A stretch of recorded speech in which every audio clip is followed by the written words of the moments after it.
Yo, yo, yo, and we are back live. Sports Jazz, everyone. Shout out to everyone who's been waiting. I've seen you all sending the messages. I mean, it's good. It's good to be back. It's good to be back on. Guessing Josh is going to be joining us anytime from now. Once again, please do subscribe, turn on the notifications. Isaac, I am back in the building today, all black. Yep.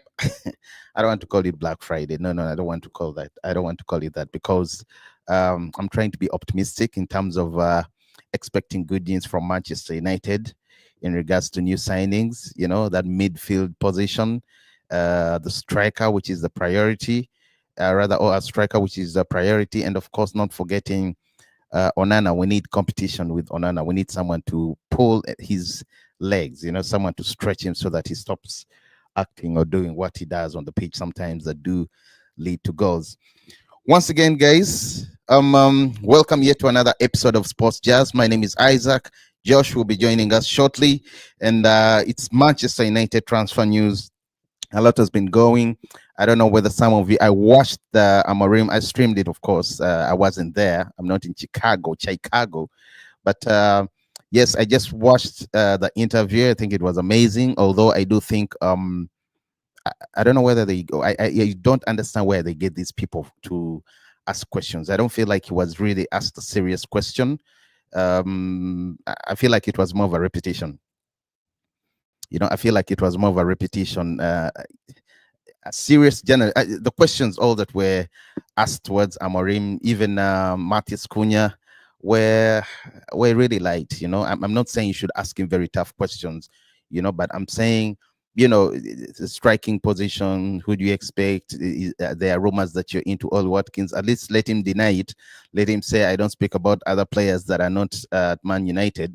But at least when you've asked him, you know, so, you know, the transfer, you're expecting more. I only heard him say, well, I think someone asked him if we are ready to go for next season. And he said, look, I'm not saying where we are right now is the best, but I think we are much way better than where we were last season with the three signings we have, especially the two forwards in Matis Cunha and right wing forward Brian Mbeumo.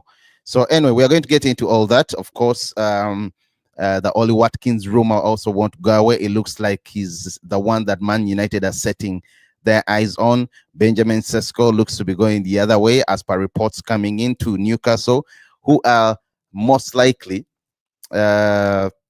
preparing for the departure of Alexander Isak, who might be also headed to Liverpool. What? What? I mean, things just keep on bubbling every time, every day. So I think you understand. So Newcastle are into Benjamin Sesko, but I don't understand what's frustrating Newcastle's transfer activities this season. I mean, or rather this summer.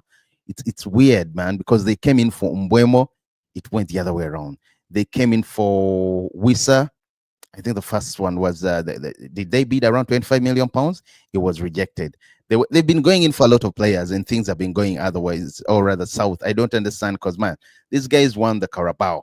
Yeah, these guys won the Carabao. On top of that, they qualified. I mean, they're going to be playing UCL. So I mean, I expect them to be players' favorite. Those, especially those interested in playing in Champions League. But anyway, I'm not a Newcastle fan, but I just feel for them. But before I feel for them, I think I'll feel for Man United.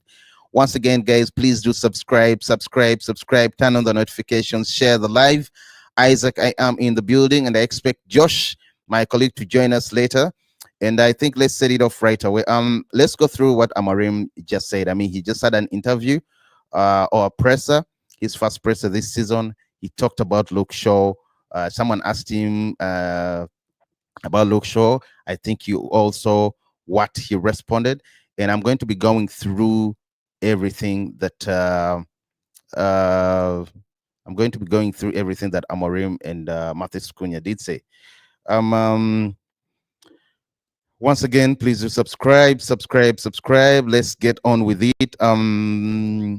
Yeah, Amorim was asked about. He was asked about. Sorry, something is okay. There we go. Yes, please. Amorim was asked about whether he's pleased with the arrivals of Matis Cunha, especially, and Brian Mbeumo. He went on to say, I'm really pleased with the new arrivals.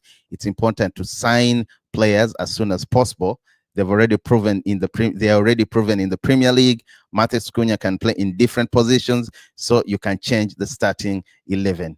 Well, that is Amorim talking about new signings of Mbeumo and Cunha. We are going to focus on these two because Diego Leon is not yet there. I'm not saying he's not going to play, but I'm saying because the whole thing is centered about Man United striking force, and of course they've already signed two of some of the best EPL proven forwards in Matheus Cunha and Bryan Mbeumo. So that was Amorim responding to the questions from one of the journalists, saying he's happy with the players that he already has. Matheus Cunha is very versatile. He can play on the right, on the left, and even can play as a striker. So at least he has options, and it's much way better than or rather, it's much way better than how it were a few months ago when we didn't have these guys. Then he went on. They asked him about. No, he went on to say that the situation with Mbeumo and Cunha is very good currently because the two could have gone to clubs that are already in the Champions League, but they read everything that he said about the club and chose to come here. That's still Cunha and Mbeumo, and which is very, very fantastic because if you understand, Newcastle was very, very serious about Mbeumo, but he stayed, he relaxed. I mean, the deal dragged on for almost 45 days. He was relaxed, he was committed because his heart was set on joining Manchester United. Now, you want a player like that. You want a player who wants to come for you, not because you're in the Champions League, you're not in the Champions League, Sisi Gyökeres. I understand he turned on Man United because they were not in the Champions League, so if you have a player like Matheus Cunha, who also, and with Cunha, it's even amazing because he decided to join Man United way before the season even ended. If you all remember, way before the season ended, he said earlier on somewhere in the interview that he didn't have to think a lot because this was his childhood boy club. It's a dream come true to play or rather to join and be playing and be a player of Manchester United. So he was saying he's very, very happy. That is the presser that just ended an hour ago. So if you have players, as Amorim was saying, that are ready to join the club, because they love being part of the club, because they want to be part of the culture. They don't care whether you're in any European competition.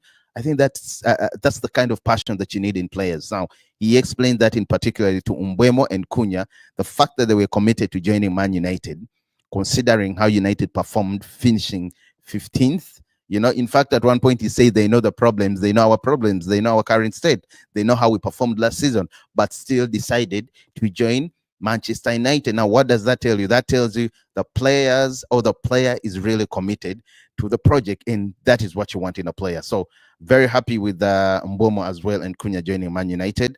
And just as Amorim stretched it, he went on to say in an interview, I would put it up, but it's a lot. He went on to say, right now they have Mbeumo, they have Cunha, who can play and score goals. They're goal scorers. Not to forget, they also have Joshua Zirkzee and Rasmus Højlund, and he climaxed that by saying he's very, very happy, at least with the options that he has right now. I think that explains more that Amad Diallo is going to be playing as a wing back. That is especially a right wing back. Yeah, of course. Yeah, he went on to say with Cunha and Mbeumo, we are a better team. Then again, he said Cunha. No, this was a question I think they asked Cunha, and he was replying and said, Amorim played a big role in my decision. United has always been my dream club, and I have my dream come true. Now, this is what I was saying. A player like Cunha made the decision way before the season ended. Okay, EPL ended. And by then, United was struggling. At one point with 16th, 15th. So he even after missing out on Champions League, the Europa final, Man United lost to Spurs. Cunha was still committed to joining Manchester United. But I understand Amorim played a very huge role because he talked to the player, told him about the whole project, sold him the idea of joining, what it's going to be like, what it means being part of Manchester United, and of course also the prospects, competing for the best. On top of that, signing players that are going to be improving the club next season, and we've already seen that in Mbeumo and Cunha himself. So that is very good stuff. It's actually um, it's actually mindful of Amorim saying while in the press that in the rather during the press that these players joined the club even knowing that there is no Champions League football, even knowing the problem and how bad the club, rather how we performed last season. It's good to highlight in that because that comes with the admiration of the players sticking and wanting to join Man United regardless of what was happening or even regardless of what is happening. Because right now, United is still struggling, very much struggling to sign players because we need to sell players. Unfortunately, we don't have any sales yet. In fact, I'm going to come to that because Amarim was asked whether he's ready to welcome the players back. And he said, yes, he's ready to welcome them if a figure or a number is not met as per Omar Berada and Wilcox. So we are going to come to that. Cunha went on to say, I was very well received. I feel good. It's already been 2 weeks since I joined the group. I feel comfortable with the tactics and everything. He gone again. He said, "I will do what it takes to help the team. I like scoring goals, or rather, like scoring goals. I understand why I'm here, and I hope to do my very best." Now, of course, we saw, we saw glimpses of how Cunha plays during the Leeds preseason friendly game. I mean, you could see the runs he was making, and it felt like if this team trains more together, stays more together, something juice is going to be coming out very soon. Okay, not forgetting Bruno Fernandes. I mean, who's also a magician when it comes to creation. In fact, Amarim also talked about him. At one point, he said, "You can imagine having Bruno Fernandes, who, and if he has space, and there's Mbomo and Cunha, you have the likes of Joshua Zaxi there in the mix. I think goals are going to be raining." That was still our manager or head coach Ruben Amorim giving praise to the two signees and of course Bruno himself. Now going to the sideline players. When asked about that, by sideline I mean the by sideline players, I mean the freedom fighters, the Avengers, Sancho and Alejandro Garnacho, because Rashford has already left for Barcelona, long season spell. So he said some want a new challenge. We give them time to find a solution. Omar Beretta and Jason Wilcox have a number that is the price for these players. If it's not met, they will remain Man United players. That suits me and it gives me more option.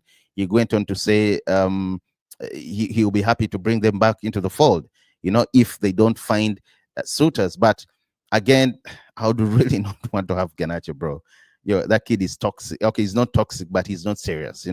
I would really not want him anywhere close to the team. But again, Amorim, as he said, if the number that Wilcox and Berada want is not met, he's ready to welcome them back into the team. Because at the moment they're at Carrington, they are training alone. But I saw Jadon Sancho, sharing. I don't know what it was. I think he was on a jet or something. Not so sure. Or he was in a hotel. I think he was on a jet, recording something. I don't think he's yet back at Carrington. But with Garnacho, he's already back there. He's training. We saw Anthony Dos Santos. He's also back. He's training. By the way, I forgot about Anthony. I think Anthony is sad that the system rejected him. By system, I mean the 3-4-2-1 Amarim system, but he's conducted himself so well. He's been very truthful to himself. He's been, I would say he's been careful, with what he writes on social media, with what he puts out in public. He has avoided interviews. He has avoided any kind of controversy to create between him and Manchester United. And I like that. I mean, that kind of player, if he comes back to the team, he did so well for Real Betis, I would be more than happy to welcome him. It's only sad that I don't know whether he would really play or fit into Ruben Amorim's system.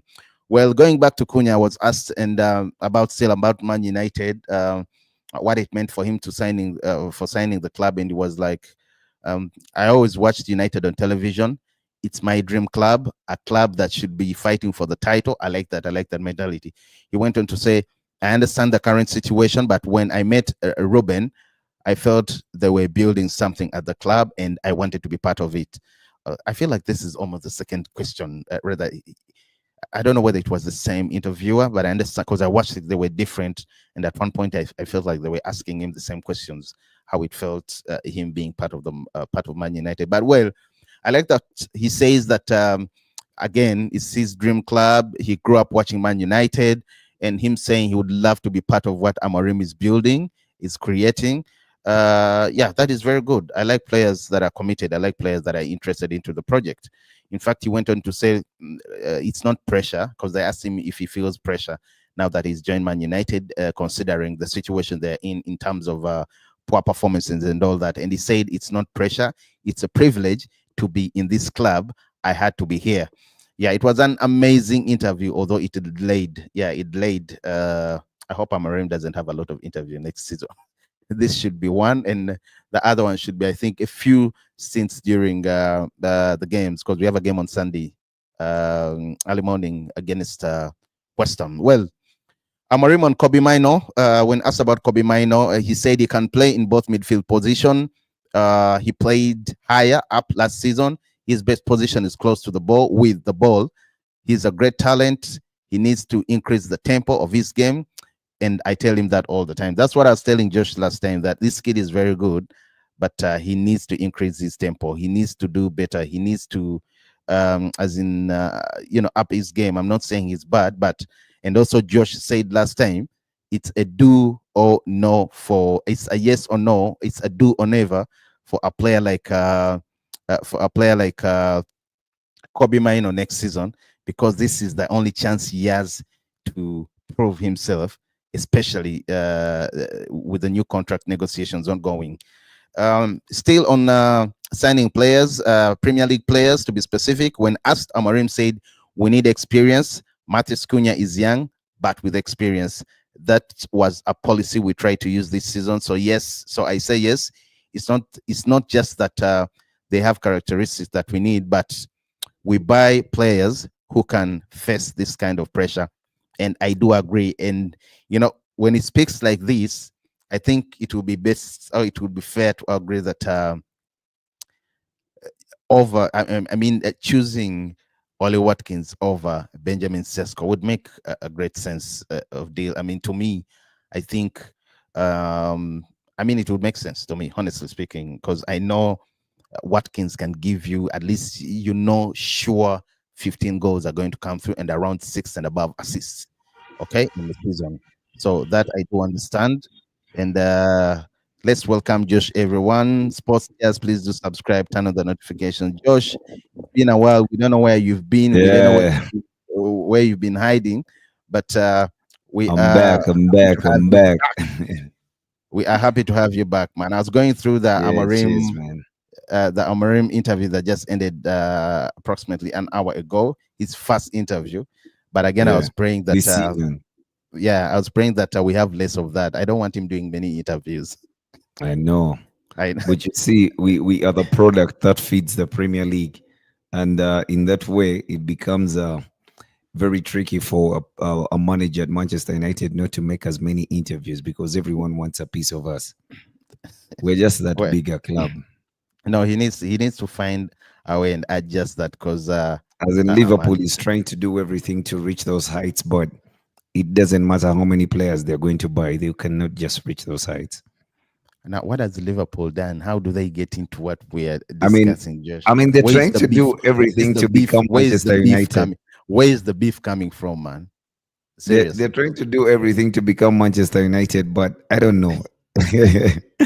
Yeah, they're buying the best keeper, the best defender, the best midfielder, the best striker, but they are preparing for next season. I think it's the same thing with Arsenal. They've signed over 6 players, so it makes sense. I would love for my team to also be doing such signings. Arsenal is just preparing themselves to participate on all fronts. They want to participate on all fronts. It's a season that they'll be maybe playing the Carabao Cup, the FA Cup. They're going to be winning. It's unfair. At least they have to win something. What do you think Arsenal can win not the Carabao, not the FA? Well, the EPL. What do you think? Yeah, they will win. They will win a place in the Champions League, quarterfinals, semifinals. Josh, that is harsh. They'll get out of the group. That is harsh. Anyway, Josh, still going through the interview. Once again, guys, please do subscribe. Josh is in the building. I would say the deadly duo is back. The strike, the I'm Mbwemo back. and I'm Cunha. back. I am Mbumo, you're Mbomo, Cunha. Mbomo, I am Mbomo. Mbumo, you're Cunha, Josh. Oh yeah, oh yeah, oh yeah. I'm the Brazilian one. Yo. Anyway, please do subscribe, turn on the notifications, post jazz, share the live, guys. Please subscribe, don't stop subscribing. Yeah, Josh, I was still going through the interview. Amorim, when asked about Bruno Fernandes, he said he, meaning Bruno, can play deeper. We can change during the match. I think it's a 10, and it's the best position for him that we can sometimes miss him in that role when he drops back to get the ball. I like when he has the ball with the threat that Brian brings, Rasmus, Matthias, pause in the space. We need to utilize the quality of a player like Brian Mbumo. Now, I think by that is meaning if you have Bruno behind you, ready to distribute, ready to cook, ready to do his business, and you have Matthias Cunha, you have Matthias Cunha in front of you. You have Brian Mbumo in front of you. I don't want to say Rasmus Højlund next season. I don't know who's going to be there, but regardless who's there. Me, I actually think that Rasmus Højlund can have a very good season next season, just because he doesn't have to do much. He doesn't know football, and that is a good thing. I mean, he just has to. He just has to. No, he just has to take on the instructions very well.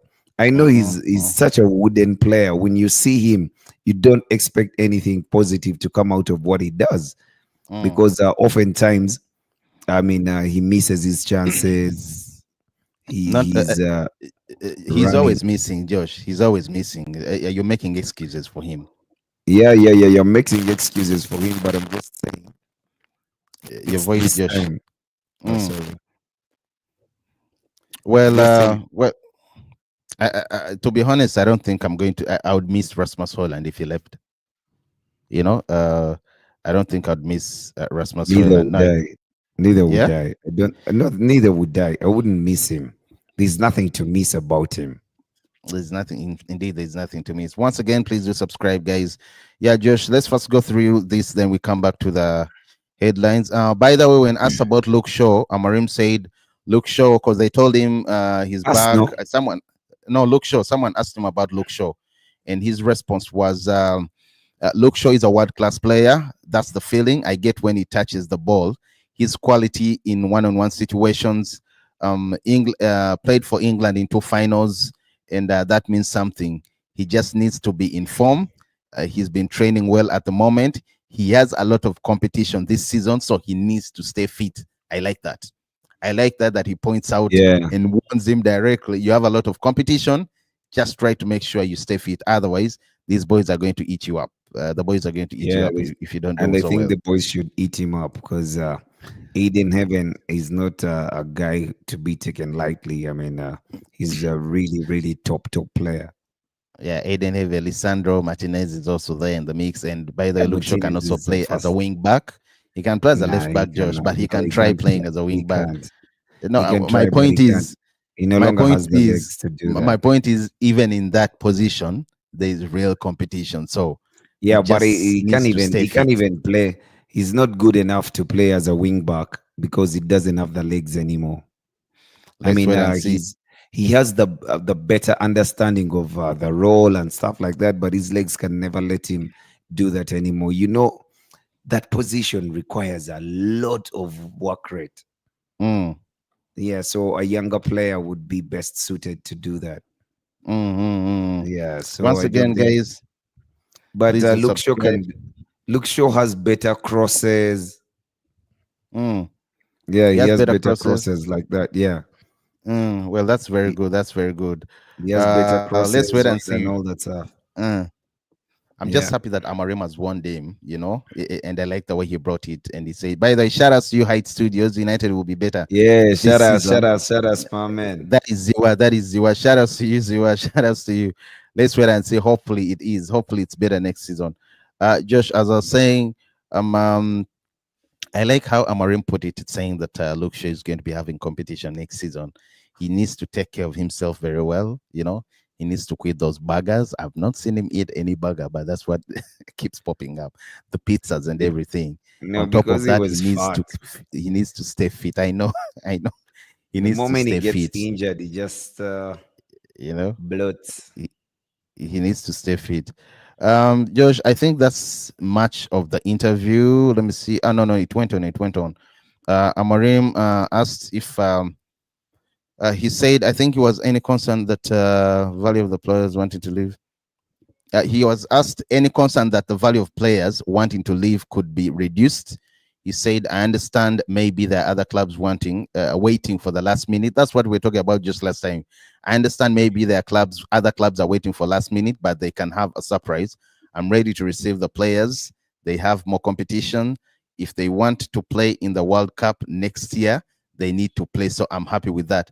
I have more options. And if they have to fight each other to play, that is perfect. He was Good talking enough. about right now the likes of first of all, I'll be specific. The two, because right now the three Avengers. Now we have only two Avengers left, two freedom fighters, Garnacho and Jadon Sancho. Then the likes of Anthony, who I think have really conducted and behaved themselves so well in this situation. Tyrell Malacia, I read earlier on that they expect bids coming in from Saudi, and he's also open to for the move, and 7 million euros will be okay. I hope for it comes Tyrell. through for Tyrell Malacia. I hope they make them £7 million. Yeah, well, anything Yeah, to let go of these guys. But I think that is also good to have already what he said, because he said if these players, because that was after he was trying to refer the earlier question when they told him, are you ready to have these players back if they are not left? And he said, yes, of course, if the price is not, if Omar, Berada, and Wilcox price is not met, I'm happy to welcome back them into the fold. Now, this is the same thing he's saying. You have a World Cup next season. If you stay and you're not leaving, okay, that is okay, but you need to play because it's your loss if you don't play. Yeah, but there's a guy who is toxic at the club, and I would rather he doesn't be brought back into the team, because for him, he doesn't want to play football anymore. He just wants to get a big fat paycheck, whatever he wants, how he wants it. So, I mean, he's a guy that I don't want Jadon United Sancho? to do a favor. Yeah, I don't want United to do him a favor to pay him, to let him go. But he's a guy I don't want to be brought back into the squad. I would rather he plays with the reserves and stuff like that. He's just kept at the club like that. He's not even yet back at the club, by the way. Do you know that? I I thought told he you was back. I don't know. I could be back. mistaken, because there was a pic that was not. shared last week showing him entering Carrington, but I don't know. Maybe he came and left. I'm not really so sure, you know. But it's just funny, man. With Jadon but Sancho, he has an obligation to report at a certain point. Well, let's wait and see how things turn out. Once again, guys, please do subscribe, turn on the notifications, and yeah, just let's go on. I'm checking out something, Josh. I don't know how true this is.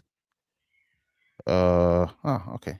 Anyway, once again, guys, please do subscribe, turn on the notifications. Sports Jazz, Josh and Isaac, we are in the building.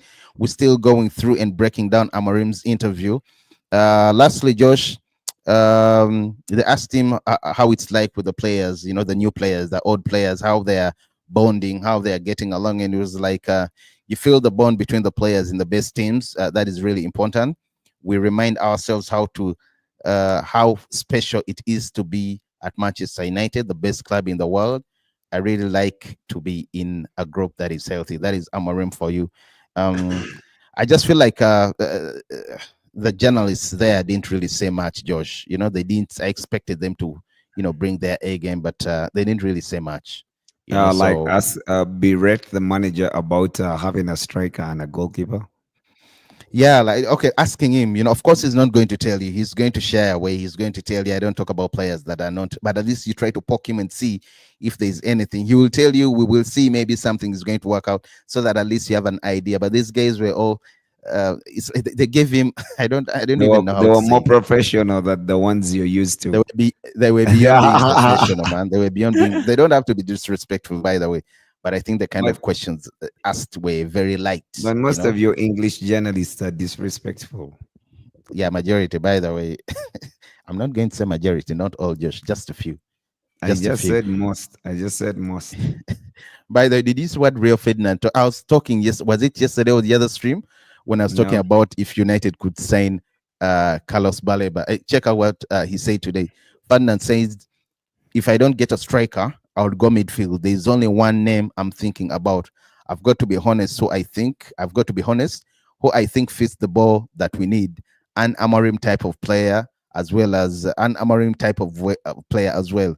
Physically great, can drive with the ball, with the can take it to all areas. Very good tactically, great energy, great legs, Premier League experience, central midfield. Carlos Baleba. That's who I go and get. That's my man. That's the one I would go and get. I would break the bank. I think he's not lying about that, Josh. That guy And the to guy me, is cheap. He's not expensive. that guy to He's not. me, but I don't think Brighton would now let go of him. Yeah, but look at it. They could let go of him, but do you think he's a good fit for Manchester United with the Yes, players I do, Manchester Josh. United? Yeah, I do. I do. How? I do. With the players Manchester United has currently, how does he fit in there? Who, Remember, Bruno Josh, Fernandes is your captain. just in that hall, okay? Yes. Who is better He's than not Baleba? he's not a holding No, he midfielder. can play as a whole, Josh. He can play as a No, whole he's a inside there. central midfielder. If He's you a look at the CM. yes, but if you look at the better qualities of Carlos Baleba, he is not a central defensive midfielder. He's a central midfielder. Now, when And you're we can having do it. when you have two players, in your midfield, you can choose to have two central midfielders or to have a CDM and a central midfielder. Okay, And the but CMs then can work. yeah, two CMs. Yeah, The other CM is Bruno Fernandes, who is correct.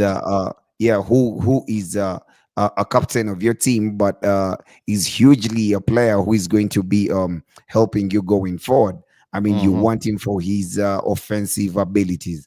He can do the work. He has the work rate to run up and down, box to box, and actually offer some defensive duties. But he is best suited for the offensive part of the game. Now, Carlos Baleba is a guy who carries the ball very well. He's a guy who is energetic, has work rate and stuff, but he's a CM. He's not a central defensive midfielder. When you vacate that space in a team that has only two midfielders, because he has to learn not to vacate that space. Fernandes cannot have gone on a run, and Carlos Baleba has also run with the ball. If you lose the ball, then you don't have any midfielder in that space. I mean, he's a very good midfielder, but with the presence of Fernandes in that midfield, I don't see how it works. Carlos Baleba is a good midfielder to play alongside Manu Ugarte, not Bruno Fernandes. In my opinion, I just don't see how it happens. No, I mean, you backed it well. You backed it well in your opinion. In my opinion, I think he would do so well, Josh, even in the hall. You know, he would do well. His partnership he's better. with The best ability with Bruno Fernandes would be really amazing. And I don't think it will. It would be great. I don't think it would. I just think there would be a huge gap, a huge hole in the midfield because Carlos Baleba will have carried the ball, beaten a few players, gotten into a certain position, and maybe misplaced his pass, or maybe passed the ball to Matis Cunha or Brandon Mbumo, and we lost the ball. And Fernandes has also made headway to get into space to be able to get the ball. Then Carlos Baleba will have to track back and get back into the position, unless you teach the team that Lisandro Martinez has to get back into a position. Since you have three midfielders, the three midfielders have to push up in case the two midfielders have pushed the ball high up the pitch, so you narrow the spaces within which the ball falls. Otherwise, I don't see how it works when those two players have vacated the space. Well, I was going to talk about also. Sorry, Height Studio says, "Have you guys noticed the training session this season? Too much of gymming than Eric Ten Hag era." You know why I'm okay with that? Yo, if you watch Heights, if you watch games against teams like Crystal Palace, Nottingham Forest, Newcastle as well, Aston Villa, yo, bro, those teams bullied our players.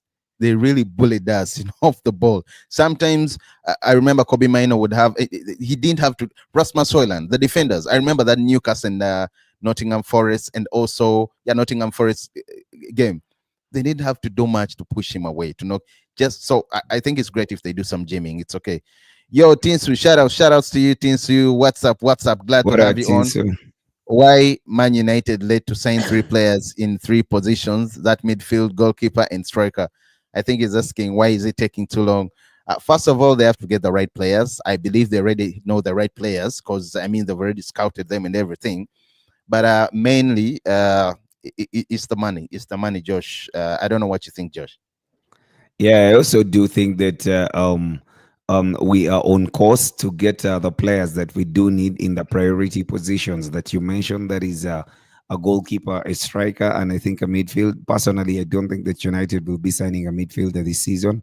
I do think that we shall sign a goalkeeper and we shall sign a striker. But for me, I don't have anything against United not signing a striker simply because we have Rasmus Højlund on our cards. If we do let Rasmus Højlund go, then I'm more than happy for Man United to sign a striker, because yes, this is like the 16th time you're saying this. Are you comfortable with Rasmus Højlund? I am not, but I see the reality, and I don't see how United is going to sign a striker, because the striker available is, you see, for me, it's the availability and the type of striker that United gets. For you, you want a striker at United. You don't care if Jamie Vardy comes in or Calvert-Lewin or Watkins or don't cook me. But you want United to sign a striker. But for me, like that. Don't put. I do care. Why?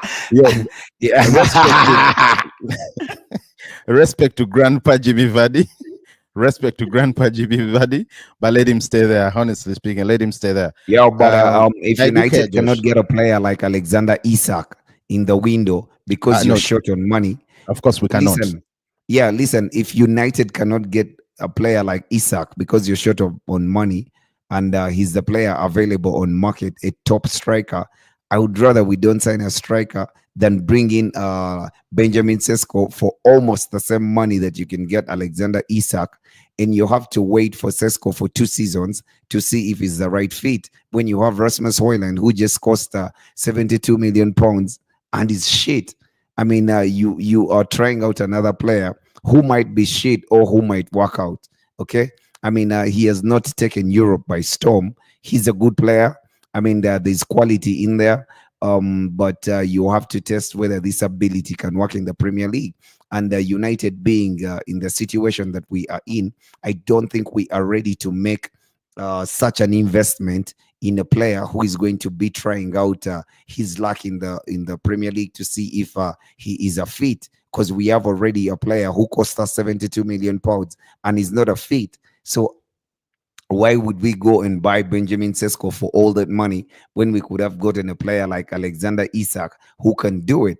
Then if United does not have the money, we have to find alternatives, or we have to find a better situation, get all the levers to make sure that you can sign a player like Alexander Isak. The problem, I don't see how United signs the player, not because of the amount of the money, but because United is not willing to pay the same. It wants to pay. It will want to pay an installment which Newcastle may not accept. But we've seen how these deals have been done before. I have the belief that Ineos is a very powerful negotiator, and they can make deals happen. Maybe they can even negotiate that we are willing to pay 100 million euros for Alexander Isak. We are just giving you 20 now. Okay, Josh, speaking about strikers, now that you've talked about that, and also Teens is asking in the comment section, realistically, I want you to tell me what you think about Ollie Watkins, because I said realistically, because now we're looking at options that we are likely to get, because I don't see, yes, they're within the same amount, 60-60 with Sesko. If you want to get him, 60 million pounds. I'd rather get Sesko than I would rather get 60 million pounds, Josh. Sorry, just a minute, just let me carry on. Let me pose the question well to you. Now, Sesko is just 20 years old, Josh. You get it? Yeah. He's just 20 years old. I'm going to say this. I know sometimes you prefer to say otherwise. He's not EPL tested, Josh. Okay, Yeah. he's not EPL tested, and it could be a bit of a gamble. But the brighter side of it all is he's young, so maybe he can adapt very quickly because he has the muscles, he has the physicality, he has the height. He's around 6'4", by the way, or 6'5". You know, he has the height, he has the pace, he can run, and his finishing is not that splendid, but you know, there is room to improve with Sesko. Now, on the other hand, Yeah. we have Ollie Watkins, English international. He's 29 years old, Josh, and I've been checking his injury record for the last 3 seasons, Josh. It's Yeah. been not bad. It's been not bad at all for the last 3 seasons. Okay. If I'm not Okay. mistaken, I think he has missed around close to 40 to 45 goals all 3 seasons. Wait, You know, wait. He has missed what? 40 to 45 games all 3 seasons. Oh, okay. That's Yeah, like all three say, seasons. You just know, like say, 15 games a season. yeah, something like that. But all competitions, Josh, not only the Premier League, all competition. I'm talking about all Okay. competitions. Yeah, it's all competitions. But in Yeah, but terms of Aston pulling Villa up plays numbers, in how Josh, many competitions? Josh, in terms of they've been playing in the Europa, Josh. In terms of No. pulling numbers, Josh, in terms of pulling Oh, goals last and season, yeah. assists, Josh, I'm going to give you five seasons. All seasons he's been at Aston You're Villa. going to Okay, give me vis-a-vis Benjamin Sesko? I will do that. I'll do that. Okay. Let's start with Ollie Watkins, Josh, and why I think he could be a better fit compared to Cisco. If United or if Aston Villa were not wilding about that 60 million pounds figure that they are requesting for, I think it's wild and it's silly. Look, the first season at Aston Villa 2020, it was 2020 to 21. He scored 14 goals and 5 assists, Josh. Okay. The second season, 2021-22, he scored 11 goals and 2 assists. Sorry. The third season, 2022-23, he scored 15 goals. I'm talking about Josh, the Premier League alone. He scored 15 goals and 6 assists. 2023-24, he scored 19 goals and 13 assists. Last season, he scored 16 goals and 8 assists. You know, Josh, do you hear those stats? Yeah. Yeah. He's a good mediocre. Yeah. And no, Josh is not a good mediocre. Come on, this guy's been pulling He's a numbers. good mediocre. The last 3 15. seasons, he has given you 15 and above goals. 15, 17 when he started, 15, 16. You know, no, when he started, it was 14. Then he went on to 11. Then he went 15, 19, 16, but only in the Premier League. Because the other Yeah. season where he scored 19 goals, I think in all competitions, he scored close to 26 goals, Josh, in Yeah. all competitions. Now, Yeah. with the your guy who is, I mean, Benjamin Sesko. of course, a young lad. But Josh, before we get into that, first tell me, what do you think about Ollie Watkins? No. Let's get into Benjamin Sesko. You'd prefer to have Okay, that also? we go into Ollie Watkins. For Ollie Watkins, he's a good player. I actually admire the player. I would like for such a player to come to the Premier, to come to Manchester United at this point, because Manchester United is actually trying to rebuild and trying to make sure that we don't bleed anymore. We are trying to put ourselves we're trying to put our foot forward. And Ollie Watkins is a guy who's going to help us to get the goals, because I don't think that Rasmus Højlund can do it much regularly, as we saw that he is not the right fit at the club. But with the things that have changed at the club, and the new players in Brian Mbumo and Matheus Cunha and Amad Diallo playing predominantly a new position, with Fernandes and Diego Leona or Dogo being on that wing, I think we shall have a better approach going forward, and maybe Rasmus Højlund will benefit from that. But for me, Ollie Watkins, the undoing for his signature would be United paying 60 million for Ollie Watkins at 29 years old. We are before, I wouldn't mind if a player realistically, was I going don't to see come. them paying that amount of money. Sorry to I wouldn't interrupt you. mind if a player was coming to a club and he's going to give you 3 seasons, but in the third season you expect to win the league because of this player. But in the third season, this player will be about 32 years old, 33 years old, and I don't think he will be able to help Manchester United achieve the objectives at that point in time, and he will have no resale value. And yet we bought him for that kind of money. So for me, I would believe that if Ollie Watkins were to come to United, he should only come to United on loan to help us get through this period, so we can get Rasmus Højlund off our books next season, and we buy a proper striker. Well, But Josh, how about, Ollie okay, Watkins could my help two us. options, my options are two. I mean, he could come on loan, or he comes for anything not more than 30 million pounds. No, just 25. I'll take him. 25. 25 I would is okay, only Josh. have him. I would sign I him. would only. I know it's I a would only short-term have fix. him on. Could give you three I would maybe only seasons. have. I would have him on loan, because for me, why I don't want Ollie Watkins is because United is building. United is looking at a period that you I have agree, a player. but you have Chido you Obi Martin, Josh. you have a player you're going to invest in now, but you expect this player to be ready by the time you're pushing to win the league. So I wouldn't want to invest in a player. We are not going to win the league next season. Rasmus Højlund can get us Champions League football. Josh, man, can you stop talking about Rasmus Højlund? Seriously, he's the that guy is that we have. trash. Yes, but he's the guy that we have. Look here. Look at the strikers elsewhere. Look at the strikers in the mid-table teams, and they're mid-table teams. But And they're because doing the way whole better team, than him. yeah, because the whole team is collectively working together, you cannot blame him a lot when Marcus Rashford and Alejandro Garbage was the one playing there. I mean, it was just difficult for any striker at the time. It would have Josh, been difficult for. I'm telling you, it would have been difficult for any striker at the time, because I mean, Alejandro Garbage was always playing for himself, and Marcus Rashford would only turn it on when he wants. Anyway, So just it let was me always give you. difficult.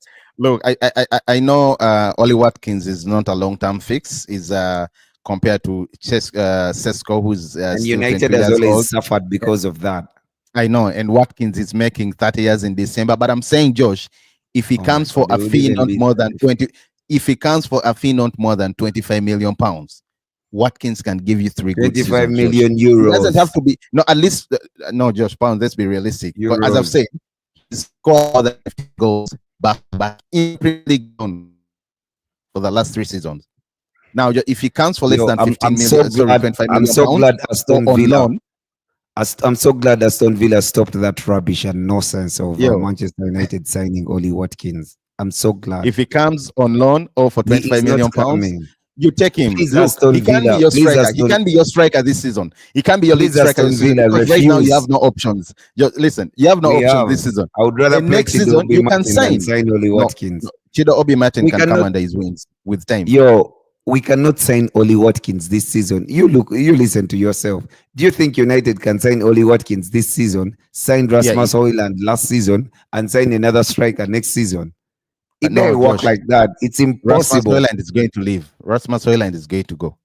I hope that he does. And when he does, I'll settle with Ollie Watkins for like 15 million pounds, and then we buy a better player next Well, season. since you said I would prefer Benjamin Sesko over Watkins, let me give you Me too. let me give you the stats for Sesko, Josh. Okay, you know, for Watkins, you've had the stats only in the Premier League, so I'm going to talk about in the Bundesliga, Josh. Watkins, there are only two, Josh. Last 2023-24, it's he scored 14 goals and 2 assists. Last season, he scored 13 goals and 5 assists in the Bundesliga. Yep. Yeah, playing for RB. Those are very few numbers. Yes, very but few numbers. He's 22. Ollie Watkins started scoring goals at 26. Josh, don't start with the numbers, please. At 22, he was playing in the championship. Where was he at 22? Josh, don't start. Come on, man. Really? You're making excuses for the guy. Anyway, Josh, no. Anyway, tell me what you think that's about just banter. I know. I understand. I don't even know if it is right, but the thing that I'm trying to say, I mean, I wouldn't sign Ollie Watkins. I hope Aston Villa continues to refuse. Please tell me why you would pick Benjamin Sesko, or why you pick Benjamin Sesko over Watkins, Josh. The floor is yours. It's something that I don't know. Yeah, I would prefer it. Benjamin Sesko is something that I don't know. He's a guy who has a lot of quality, but he has not done it. And Oli Watkins, it's everything that I know that he can do. I mean, I know that he can score goals. He has the ability to score goals. He would be a very good fit for Manchester United. But I would only accept Oli Watkins to come to United on loan, because if we do buy Oli Watkins this window, I don't think Manchester United is going to buy a better striker uh, um, next season. We shall stick to Oli Watkins, because we do have Rasmus Højlund and stuff like that. So I would prefer for Manchester United to actually not buy Oli Watkins, to negotiate a deal so we can have him on loan. He can get us through this period. He can help us find buy some time to get Rasmus Højlund off our books. But everything changed the moment Alexander Isak was on the market, because United can do everything in their power to make sure that they do sign Alexander Isak. I don't understand why Alexander Isak would be on the market. I know it would be difficult to do the deal because United is not even in the Champions League. So I don't think that the player would even be willing to come to Manchester United, because we're not playing the Champions League. And there are very few strikers on the market who are of that high level.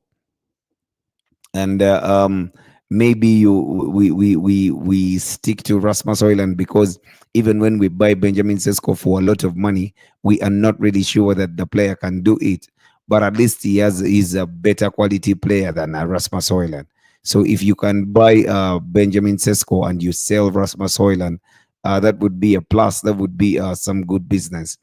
I mean, we sell Rasmus Højlund for about 30 million pounds, and then we get in Benjamin Sesko.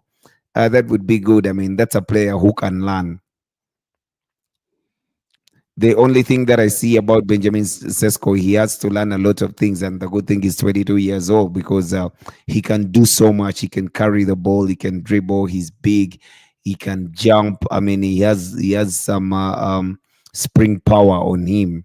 He can do all these things in the air and stuff like that. But Josh, I don't think it's the right time. There's just not enough good strikers on the market for United to break the bank.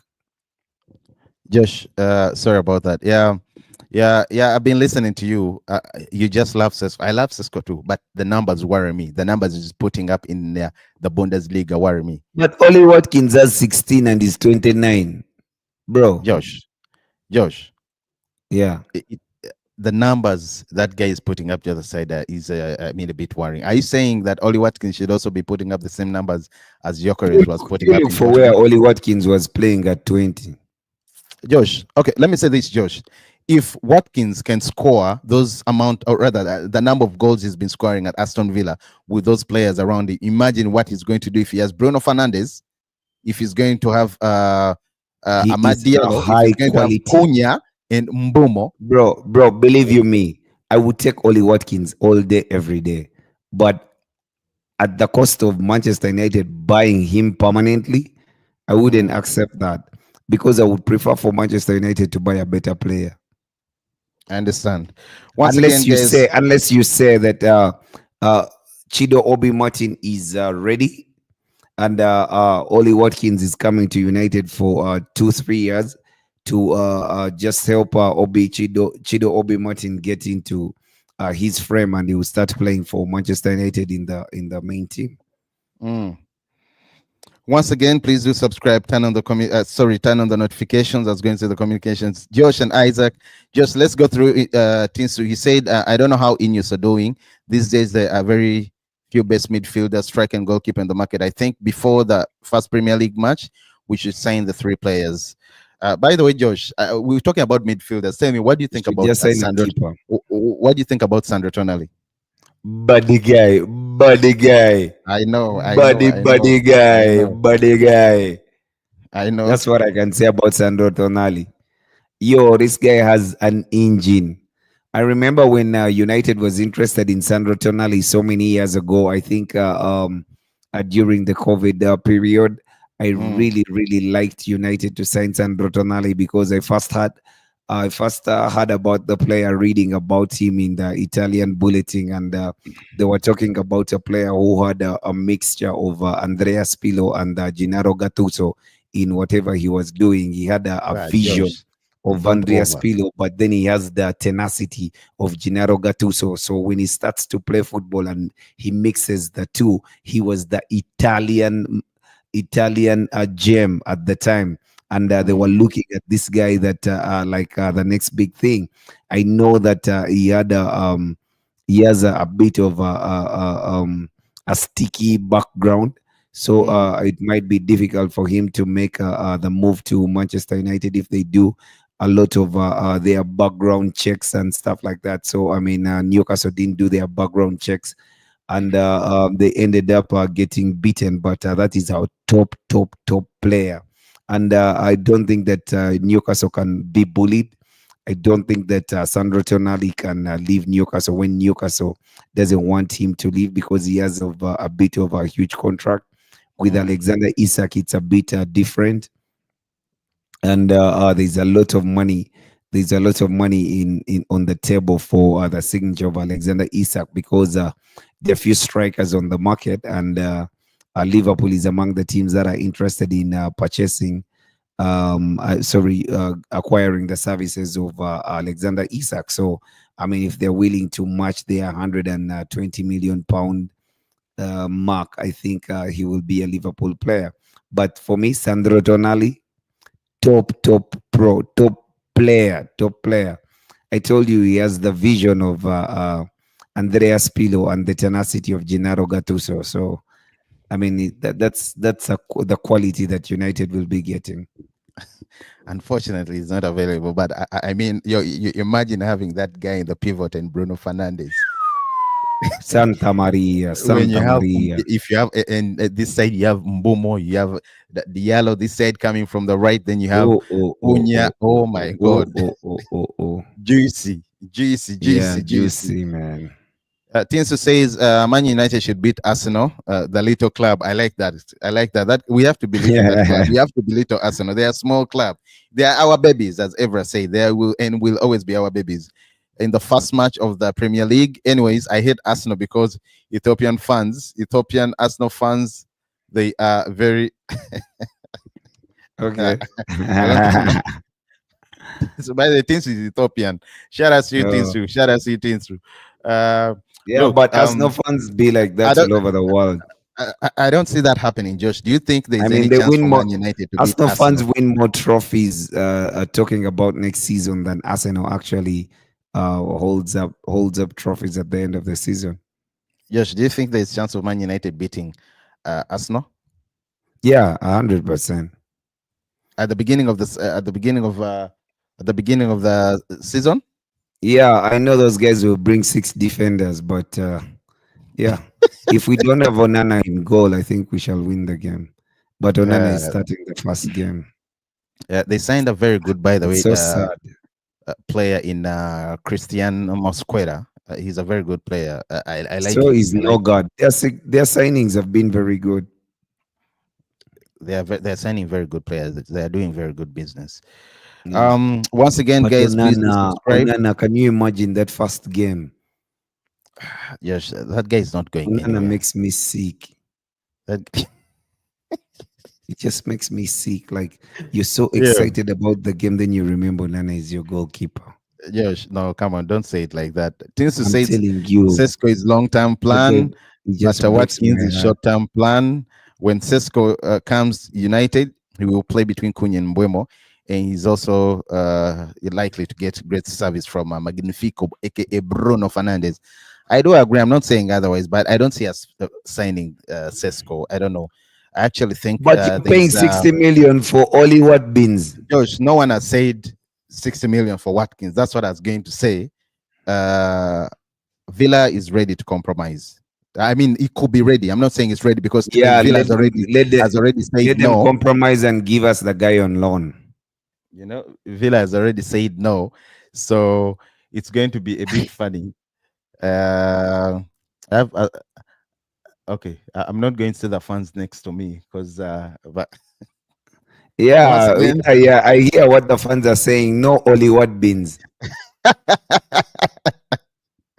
Once again, guys, please do subscribe, turn on the notification. Josh and Isaac, we are back.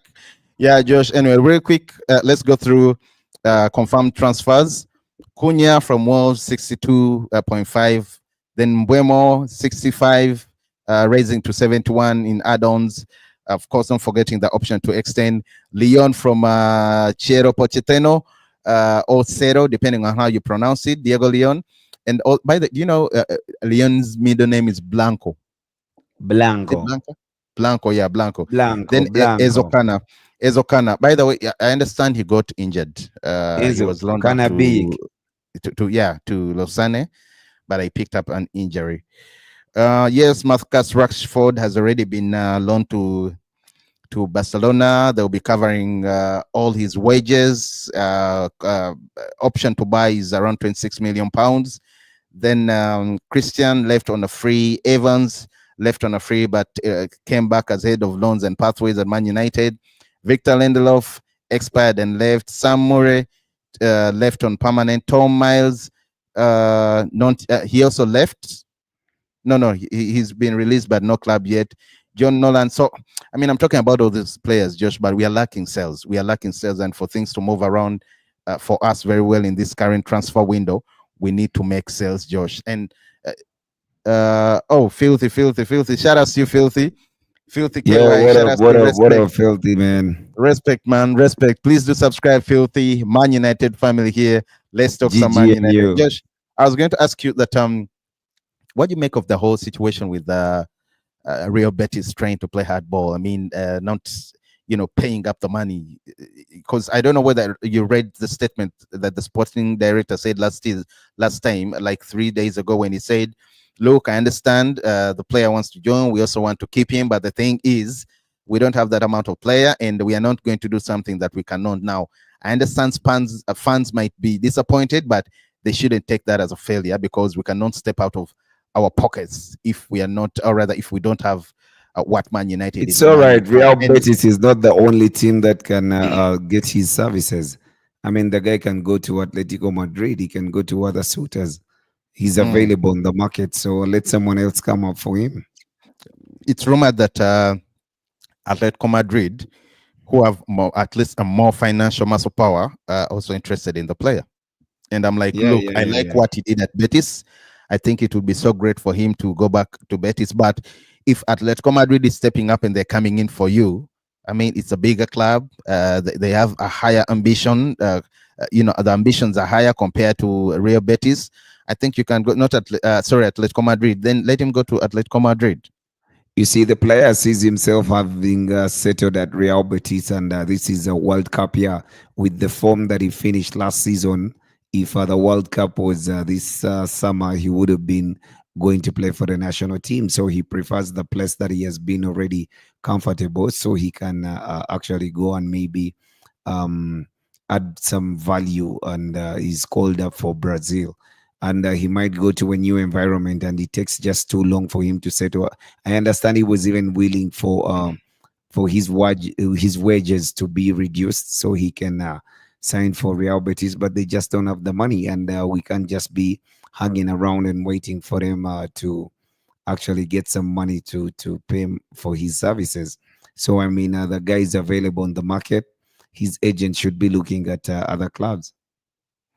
Well, let's wait and see how things turn out, because I would be interested if we get a very good deal for him and he's sold off, but also not cheaply. Filthy says we need Garnacho gone as soon as that kid did and you saw what he did, right? Again on Rashford when he was being he wore the Chelsea shirt. Yeah. Just stop now.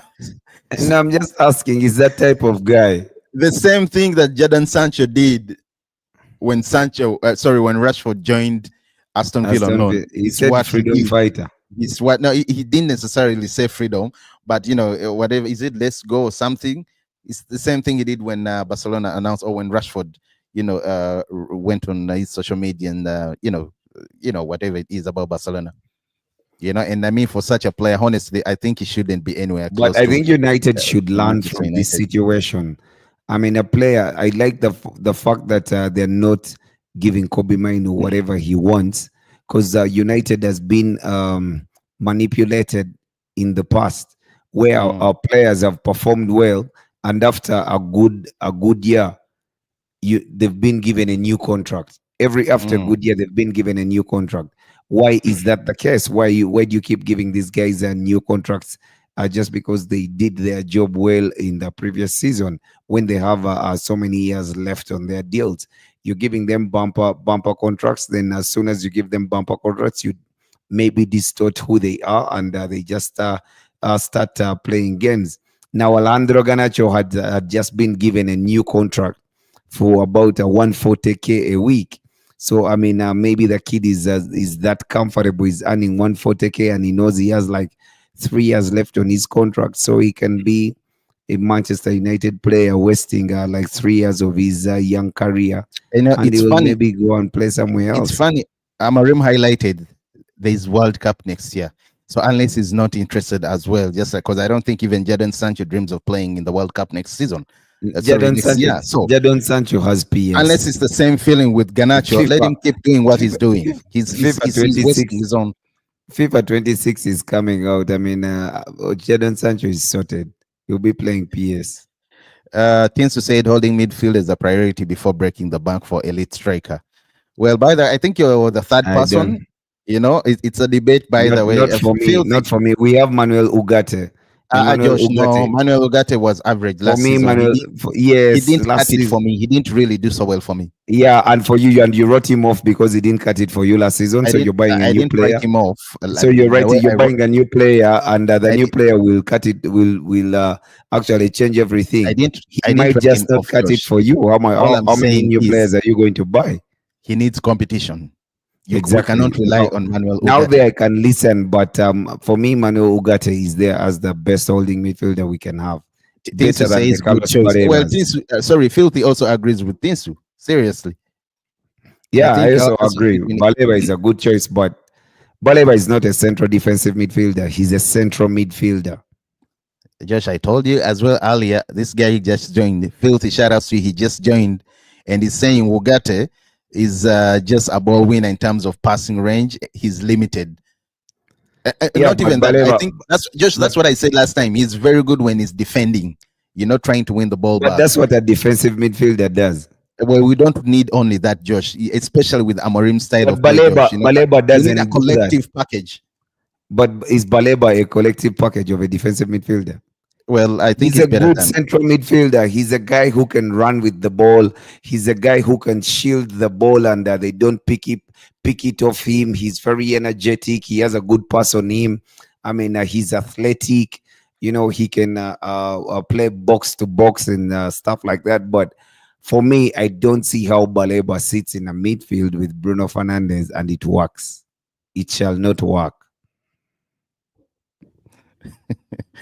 We don't need a midfielder carrying the ball. We don't need Baleba to carry the ball.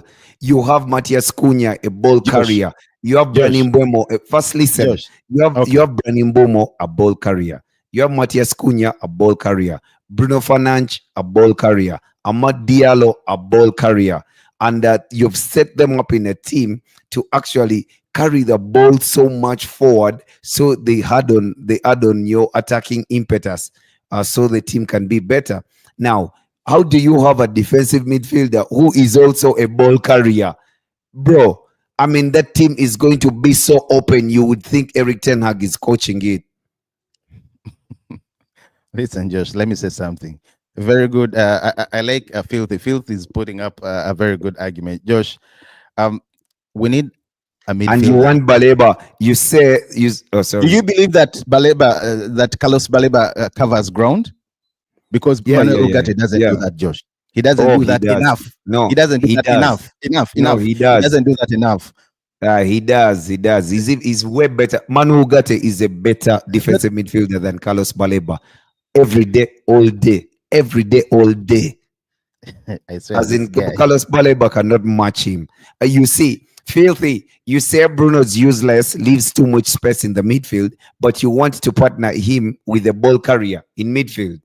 So, I mean, how much space is going to be left in that midfield? You would end up saying that Lisandro Martinez or Lenny Yoro or Matthias de Ligt are bad defenders because they are going to be forced to push up to cover that space that has been left, and the ball can be a long ball can hurt us. I don't like Watkins. Villa should continue to say rather not to sell.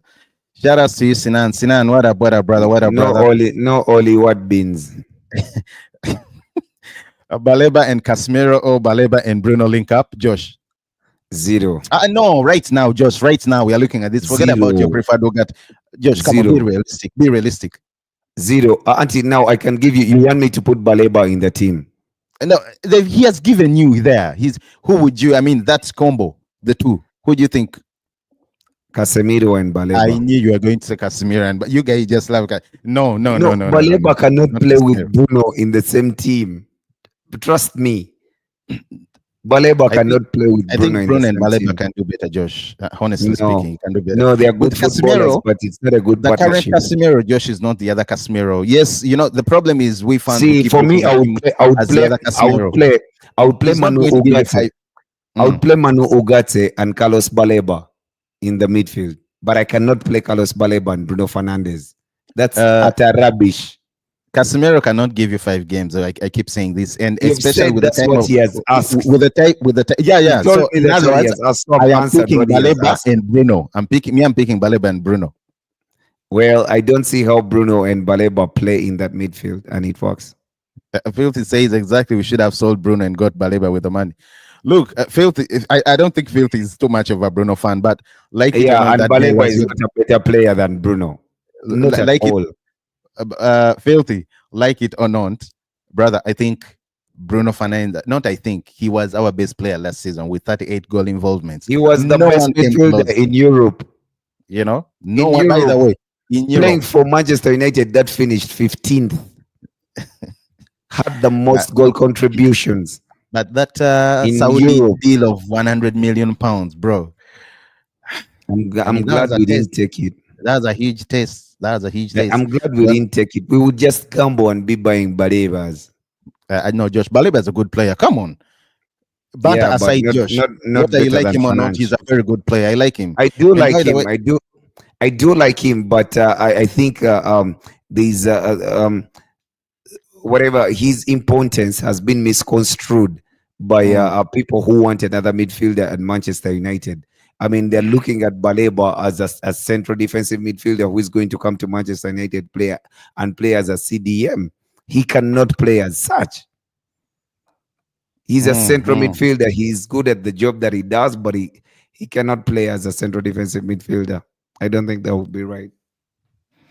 Well, let's wait and see how things turn out. But please, once again, guys, do subscribe, turn on the notification. Shout out to you, Filthy. You've stretched Josh, and that is very good. He says, great show, guys. Shout out to you, Filthy, man. We're always here. Shout out, bro. Shout out to you. Subscribe. Always join the stream, and let's have some fun. Let's have some positive arguments.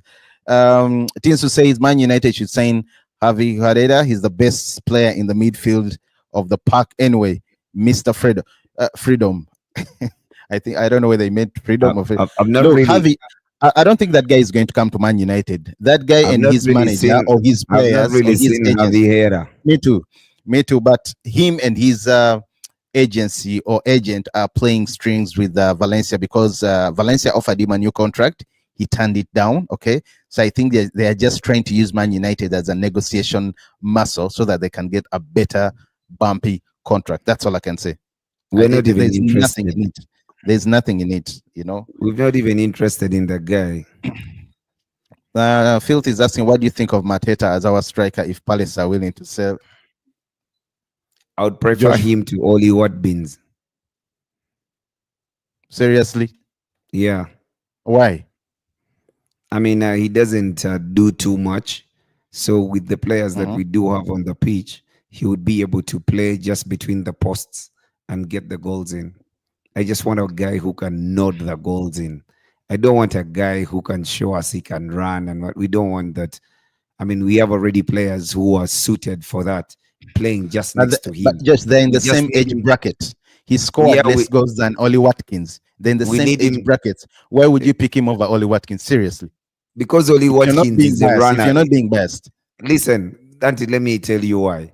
because Oli Watkins is a guy who is who prefers the ball over the shoulder of the defender, then he runs onto the ball and stuff like that. Whereas Mateta is a guy who is going to use his physicality and bully defenders and tap it in.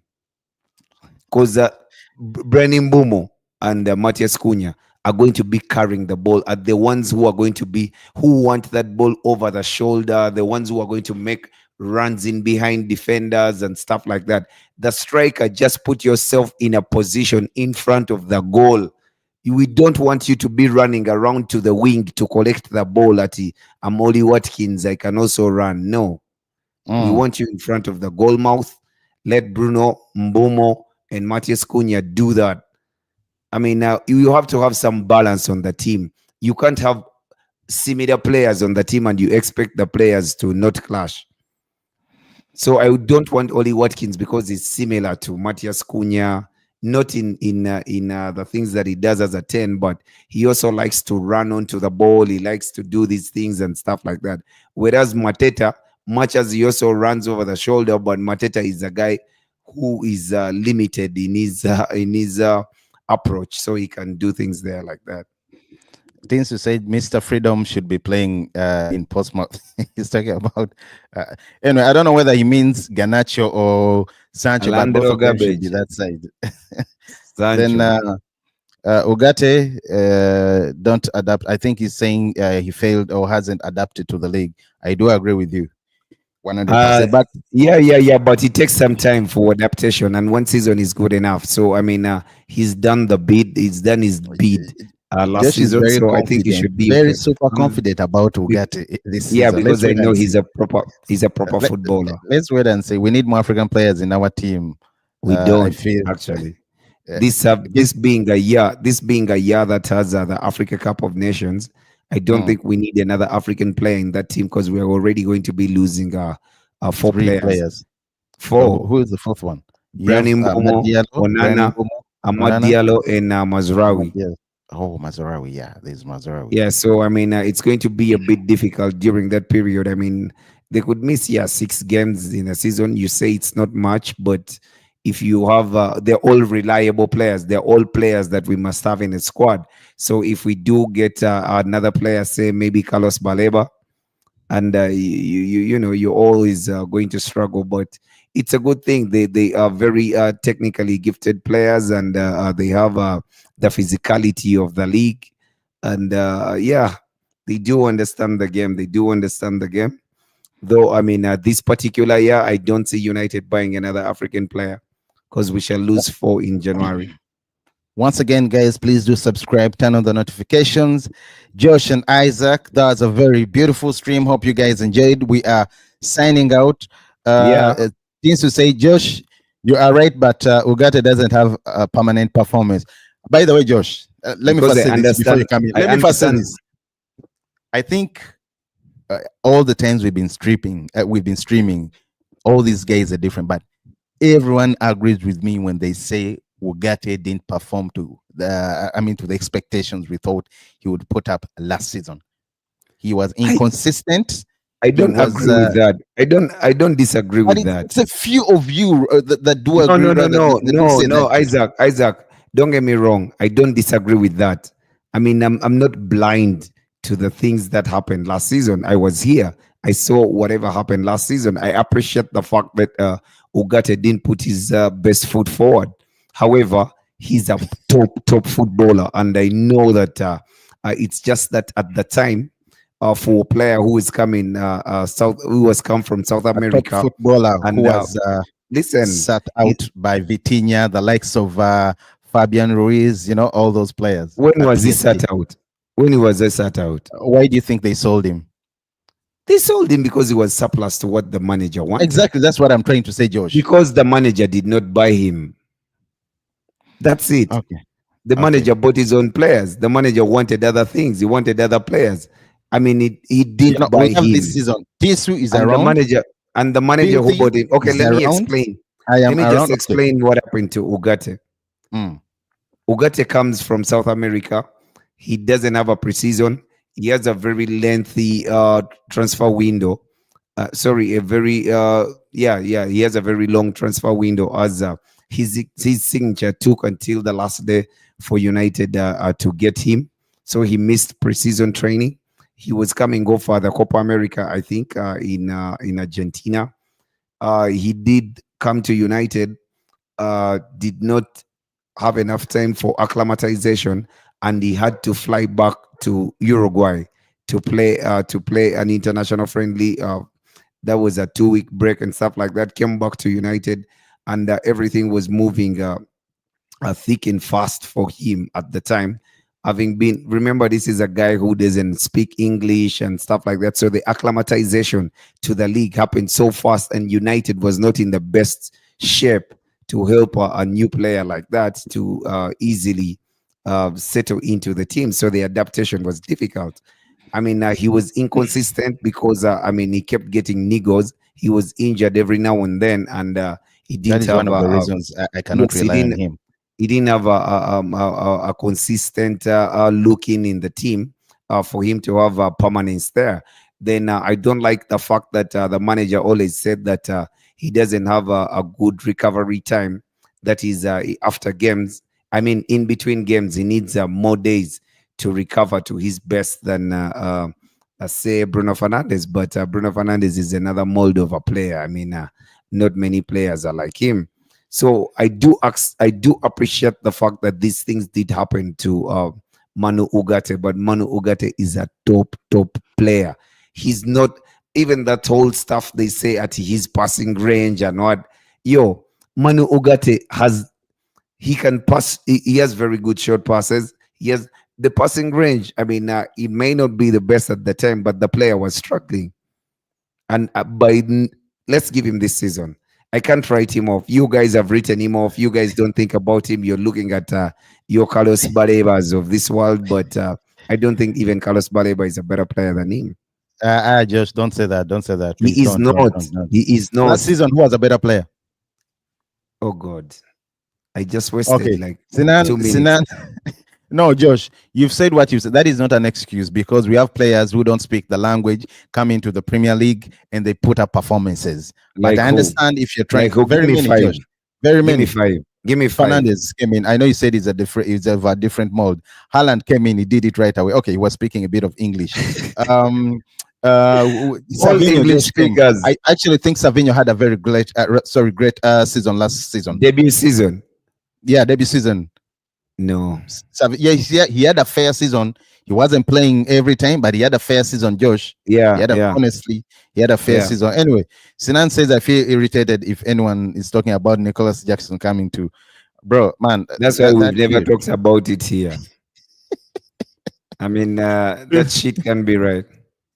Filthy. Big up, boys. You've earned a new subscriber. Big up. Shout out to you. Big up, bro.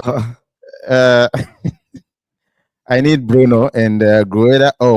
Minor and Grueda. Look, I don't think Javi is going to leave Valencia. As I say, those guys are using Man United as a bargaining chip to get a bumpy contract. Honestly, I don't know. I could be wrong. Let's wait and see. Time will tell. We still have approximately 6 weeks before the season ends. Sinan says, but most of the players are new to be judged. Let's give them this season, because I'm sure United is going to do it. Look, it's okay if you give them that season, Sinan, if other teams are also willing to wait for you, rather be in the top 10, top 4, top 6. But you look at teams, they're reinforcing, they're strapping because they want to put up a performance, they want to put up a fight and get better results. That means also get a position next season. So I don't think right now where United is, we don't need to wait for anyone. That explains why they went in for already proven EPL strikers, or rather forwards, sorry. Filthy says, but that is my opinion. Filthy says, I'm not writing Ugarte off. He's definitely got a chance in the squad, just not in the starting 11. Lol. Yeah, no, let's wait and see this season. No, once but again, for Carlos Baleba, I don't think so. For another player who can do the role, yeah, maybe. Once again, guys, this is Bruno Fernandes in that lineup, not Manu Ugarte. Please do subscribe, turn on the notifications. Josh and Isaac, we are officially signing out. Shout outs to you, Sinan. Shout outs to you, Filthy. Shout outs to you, Tinsu, in the comment section for turning up. It was a wonderful discussion. Height Studios early on. See you tomorrow, probably around the same time. Glory, glory, Man United, or even earlier. Glory, glory, Man United. We are officially signing out. Cheers. Let's roll.